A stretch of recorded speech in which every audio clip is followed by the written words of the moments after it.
আসসালামু আলাইকুম ওরহমতুল্লাহি ওবারাকাতুহু। আমি খন্দকার ইয়াসিন ইসলাম নিবিড়, পড়াশোনা করছি Anwar Khan modern medical college, Dhanmondi, third ইয়ারে।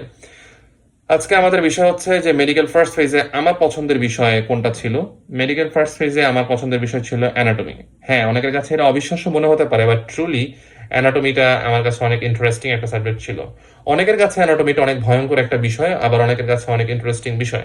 তো যাদের কাছে অ্যানাটমিটা ভয়ঙ্কর বিষয়, তাদেরকে আজকে 3টা টিপস খুব ইজিলি শেয়ার করবো। যদি মেনে চলা যায় বা মেনে চলতে পারো, আশা করা যায় কিছুটা হলেও ইনশাল্লাহ তোমাদের ভয়ভীতি কমতে পারে। তো সর্বোপরি প্রথম যে জিনিসটা আমি বলবো সেটা হচ্ছে অ্যানাটমি তোমরা মুখস্থ করতে যেও না বা মেমোরাইজ করতে যেও না। তোমরা অ্যানাটমি মেমোরাইজ করবে তখনই যখন তোমাদের ডেফিনেশন আসবে বা মাসেল অ্যাটাচমেন্ট আসবে। এ বাদে তোমরা অ্যানাটমি খুব বেশি মেমোরাইজ করে মনে রাখতে পারবে না। তো টিপস নাম্বার 1 যে জিনিসটা আমি বলবো সেই জিনিসটা হচ্ছে তোমরা অ্যানাটমি পড়ার ক্ষেত্রে তোমরা ফিগার দেখে দেখে পড়ার চেষ্টা করো। ফিগার কিভাবে আমরা দেখে পড়তে পারি?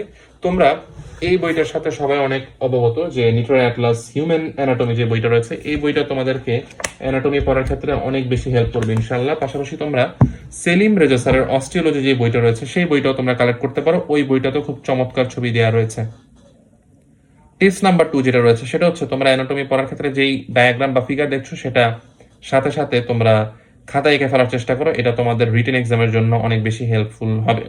থার্ড যে টিপসটা রয়েছে, যেই ডায়াগ্রামগুলো তোমরা আঁকছো সেই ডায়াগ্রামগুলো প্র্যাকটিসের মধ্যে রাখো টিল প্রফ পর্যন্ত। তাহলে দেখা যাবে যতগুলো তোমরা পরীক্ষা দিবে অনেক বেশি ডায়াগ্রাম প্র্যাকটিস হবে, অনেক বেশি ছবি আঁকা হবে এবং প্রফের সময় গিয়ে তোমাদের আর কোনো সমস্যায় পড়তে হবে না।